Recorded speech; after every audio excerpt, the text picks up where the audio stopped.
இன்றைக்கி வந்து முட்டையோட மஞ்சக்கருவை வச்சு ஒரு ஹேர் க்ரோத் ஆயில் தான் ரெடி பண்ண போகிறோம். அதுக்கு நான் 25 நாட்டுக்கோழி முட்டை எடுத்துருக்கிறேன்.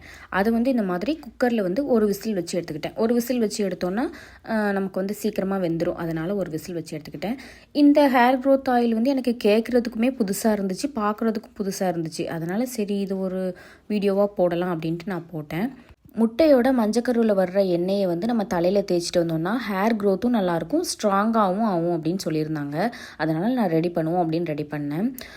ஒயிட்டை வந்து தனியாக கிரேவி வைக்கிறதுக்கு எடுத்து வச்சிட்டேன். இந்த மாதிரி மஞ்சக்கருவை மட்டும் உள்ளே போட்டு நல்லா இந்த மாதிரி இரும்பு சட்டியில் போட்டு கிண்டிகிட்டே இருக்கணும். நீங்கள் வந்து இந்த எண்ணெயை ரெடி பண்ணும் போது வீட்டுக்குள்ளே வச்சு ரெடி பண்ணக்கூடாது, ஏன்னா பயங்கரமாக ஸ்மெல் அடிக்கும். அதனால் கொஞ்ச நேரம் வீட்டில் வச்சு நாங்கள் வறுத்துட்டு இருந்தோம், ரொம்ப ஸ்மெல் ஆகிடுச்சு. அதனால் வெளியில் கொண்டு போய் இந்த மாதிரி ஸ்டவ்வில் பண்ண ஆரம்பிச்சிட்டோம். கொஞ்ச நேரத்துலேயும் முட்டை இப்படி ஆயிடுச்சு. இன்னும் கொஞ்ச நேரத்தில் போனால் இந்த மாதிரி கரிஞ்சி எண்ணெய் தானாக பிரிய ஆரம்பிச்சிருச்சு. இதில் வந்து நான் வேறு எதுவுமே சேர்க்கலை, ஒன்லி முட்டையோட மஞ்சக்கருவை மட்டும்தான் இந்த மாதிரி கிண்டிகிட்டே இருந்தேன். அதுலேருந்து எனக்கு ஒரு 50 ml எண்ணெய் கிடச்சிது. அதை வந்து ஓவர் நைட் வடிய விட்டுட்டேன். வடிய விட்டதுக்கப்புறமா பாதாம் ஆயில் வந்து நமக்கு கடையில் கிடைக்கும். அதையும் அந்த எண்ணெயோட மிக்ஸ் பண்ணி வாரத்துக்கு 3 நாள், மொதல் நாள் தேய்ச்சிட்டு மறுநாள் குளிச்சுட்டு வந்தீங்கன்னா நமக்கு வந்து நல்ல ஹேர் க்ரோத் இருக்கும் அப்படின்னு சொல்லியிருந்தாங்க.